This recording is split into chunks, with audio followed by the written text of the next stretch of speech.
It's the Real Estate Podcast, brought to you by ANZ Home Loans for financial well-beings. Hey, welcome back to another episode of the Real Estate Breakfast, the home of real estate as we look forward to 2025. We're in it now, already the third day of January.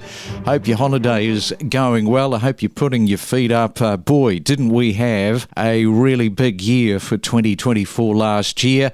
We are into a Friday morning. It is January the 3rd, and in just a moment we are going to time travel back to June of last year with our summer series. The Real Estate Podcast wishes you and your family a fantastic Christmas break and a happy new year ahead. You're listening to the summer series on the Real Estate Podcast. What was it about real estate when you were at school that you thought, well, this is probably something that I actually could go into and really sort of excel at? I think the biggest thing was that you didn't need to be a rocket scientist. It didn't take a lot of, study to get your foot in the door. Obviously, you need to be very skilled in other areas, but those things that you can learn as you go. So there was a medium barrier to entry. I guess the easiest thing to sort of jump straight into out of school rather than going straight into study. Yeah, because we have a high rate of failures. I forget what that percentage is, but it's well past 85% of people getting into the industry and then falling out of it within the first 12 months. So it's not for everybody, clearly. No, it's a very unique industry in the sense of you need to have the right support around you to excel.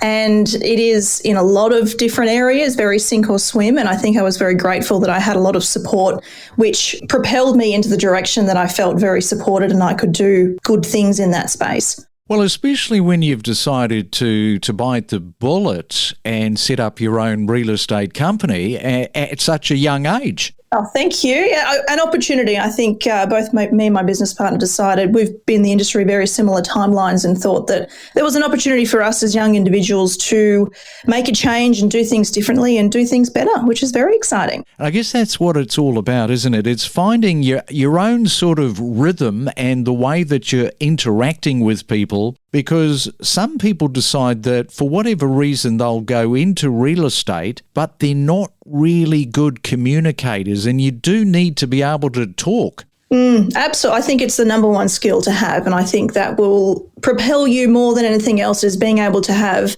the good conversations and the difficult conversations and not be fazed by either. Just go all in. And how do you feel about Canberra's high rating for quality of life with this survey, this result that's just recently come out from Oxford Economics? I think it's an amazing nod to Canberra. I think we have a very planned city. We have great restaurants. We have some of the best coffee. That's probably a little bit biased from me, but it doesn't surprise me that we've got the mention. If you live here, you can certainly understand why we've got the second spot. Well, that's right. If you're a first home buyer and you come from a background where you can't tap into family wealth, low interest rates over time helps with mortgage serviceability, but it also at the same time it drives up prices. And the more it drives up prices, the harder it actually becomes to get over that deposit hurdle. So, if prices double, effectively your 20 or 10 or 20% deposit has to double as well.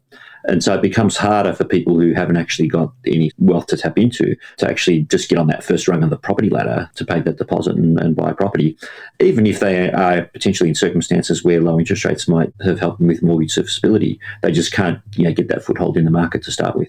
Yeah, and what do you think is one of the more interesting things, perhaps, for the next 12 months to 18 that we might see happen in the property market? Is there anything that you're kind of watching with a lot of interest in? Look, I think that the problem with the market now is that it's frozen to the extent that we've gone through a period where development costs, construction costs, labour costs, material costs have all increased significantly. And it's been very hard for developers to make projects stack up at current prices. And this has been one of the challenges of the market. For all the talk about we'll rezone land, we'll make land more available to build. The fact is building doesn't stack up financially for most projects unless you're pitching it at the top end of the market and you can command a premium price. Really, for the market to move on and for us to actually be able to add more supply to the market, we just still need more, pains to say it, but we need more price growth to come through to actually make more projects stack up. And so I think will be the outcome, to the detriment of most people still trying to get into the market. It's probably likely to happen. Like what you're saying is likely to happen, because the pricing doesn't look like, we're suddenly going to reverse it and go in the opposite direction. Yep, exactly. And at the end of the day, that's how markets resolve themselves. Prices rise, it starts attracting a lot more investment in, more supply gets built, reduces a lot of the pressures that were creating those price rises in the first place, and the market balances out until, we get another round of rising construction costs or rising interest rates or other things that impact feasibilities again. So, in some ways we're just part of the normal cycle, but it's probably just a lot more pronounced in terms of where we are. Decode the property market with insider knowledge and insights to better navigate your real estate journey on the Real Estate Podcast. Absolutely. For a long time in Brisbane, no one really wanted units, but as the price of houses went up, people decided to compromise on the dwelling as opposed to compromising on the location, which has had this big push into units. I know CoreLogic's data shows that units are up about 8% this year, but from what I'm seeing on the ground in these inner ring locations, so I'm talking, maybe 2 to 5 kilometres from the CBD, a lot of these have gone up $100,000 in, the last 6 months or so. You're getting lines out the door for open homes, perhaps 20 written offers on a property. It's extremely competitive, and there's also very low supply as well. And just in terms of those first-time buyers at the moment, how much of that is going on in terms of business? Because I note that you are a buyer's agent and not all first-home buyers can afford to engage with you. Yeah, it's funny. First home buyers are actually one of our key demographics that we work with. So we know that a lot of first home buyers are strapped for cash. So we offer competitive fees for those below a certain budget, and we actually allow them to pay that off by a payment plan if they really need. That's helping us work with more first home buyers. The value for using a buyer's agent has probably never been greater for a first home buyer though, because if they're not buying this month because they're not confident or they don't understand the market yet, they're probably going to have to pay maybe $15,000 the next month for a similar apartment anyway. Single female market for apartments. A lot of them are buying. 9 out of the last 10 that you've sold are coming from females. Yeah, correct. So I guess even to break that down a little bit further, so we bought for 15 single females this year. 9 of those have been apartments. And then of the apartments or units that we have purchased, 9 of the 10 were single females.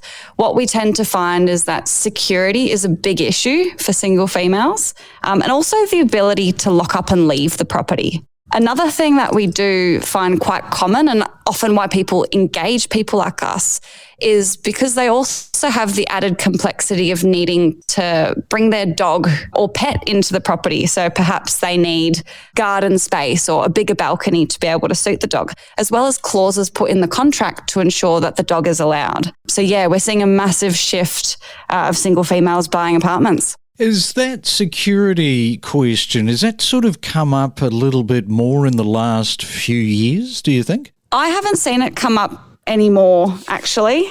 I tell you, the reason why I ask that is, since we've gone through COVID, there's all sorts of crazy stuff that seems to be happening. I mean, we don't need to talk about it, but when they pick up a knife, they're not too scared to use it. And there's all sorts of crazy activity, people, being locked up and quite violent. So that's the reason why I say whether or not you've seen over the last 3 years, or even in the last 12 months, it's sort of risen. I have noticed an uptick in people wanting surveillance features or security features once they've purchased the property, that's for sure. So whether it be electronic locks or CrimSafe on the doors, things like that. So yeah, I have seen a shift there. Every week, unravel the real estate market to empower your real estate knowledge. So we had this 28-foot shipping container and it sailed the high seas all the way from Australia. It was packed up in October and it hit the ocean and arrived at the end of March at Jebel Ali Port in Dubai. Now, this shipping container holds all of my life's possessions. So furniture, but also artwork, clothes, mementos, books, and just, everything that one collects over a lifetime. So I contacted the shipping company to let them know we were ready. And they came back and said everything has been sitting in nearly a metre of flood water since April 16th. So that's 6 weeks sitting in stagnant water. So obviously we were pretty devastated. I went to the warehouse and spent a whole day there opening up 133 boxes to see what was salvageable. And, nearly everything was water damaged, covered in green mold. There's moisture damage in the electronics. But really the most heartbreaking discovery was all my childhood photos and mementos were completely submerged in water and they're completely destroyed and can't be saved.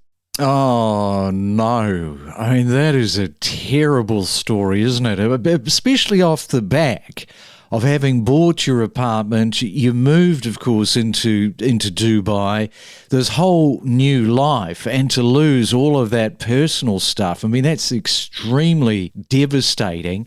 As far as insurance is concerned, it does illustrate why people must have insurance, which, of course, you did, thankfully. Yeah, I mean, we were lucky we've got the insurance. Obviously, we're going to have to jump through some hoops to get it. But really, there's just some things that you can't replace with money. And I think being so far from home, you've got these objects that just are part of your identity.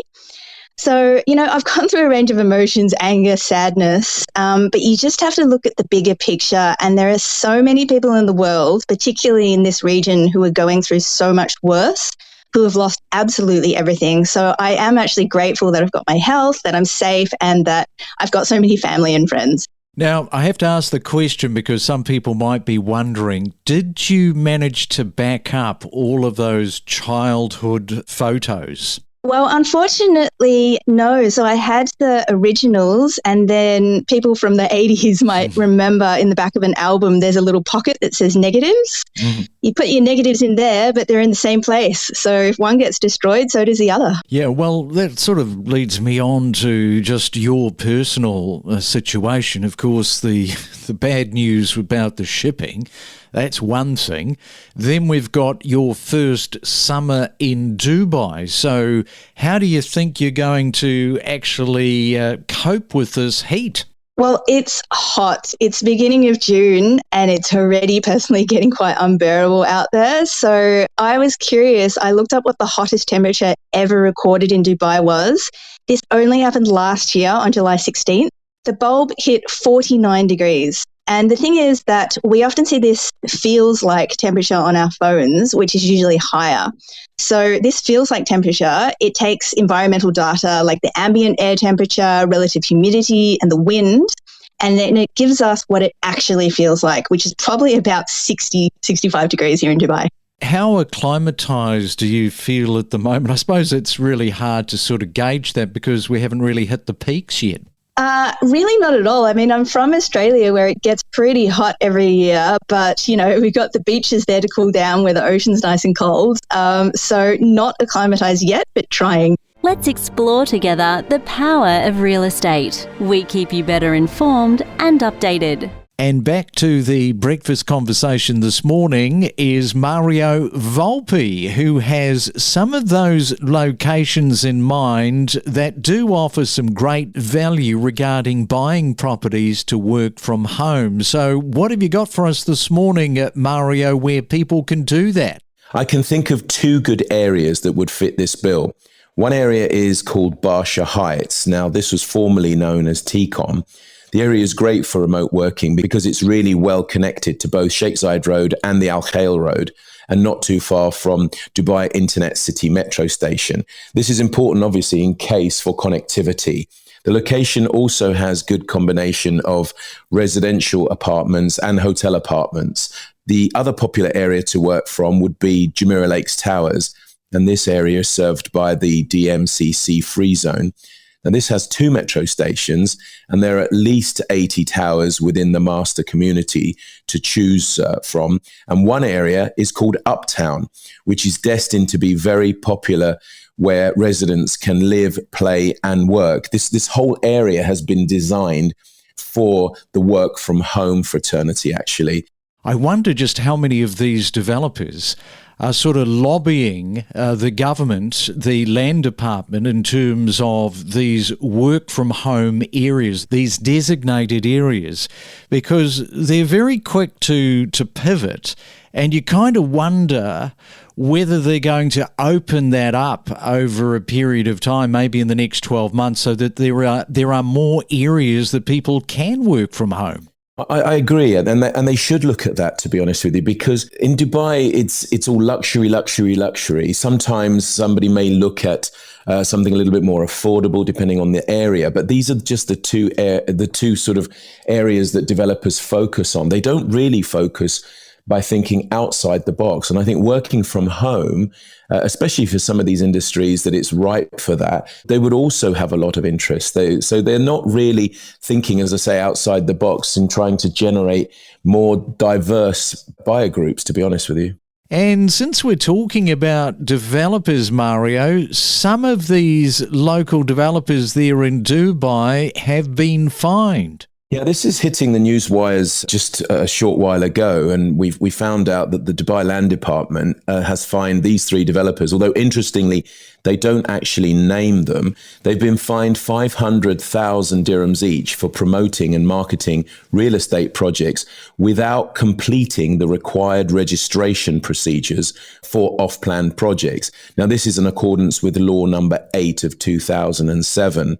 The escrow account, for the listeners, is a bank account designated for a real estate project where the funds collected from buyers of off-plan units are deposited, and the account aims to regulate the construction process of the units sold, ensuring the protection of the investor's rights. Now this is quite significant because obviously, let's say 16 years ago when I first started, regulations weren't necessarily in place. So you had developers selling projects where they didn't even own the land.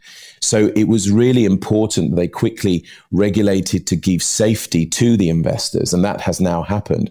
So the fact that these three developers, as I say, they're not named, have been hauled over the coals and made public that the Land Department have fined them just to ensure investors here do feel safe and comforting that their protection is paramount in the eyes of the law. We connect you to the best real estate information across Australia. The Real Estate Podcast.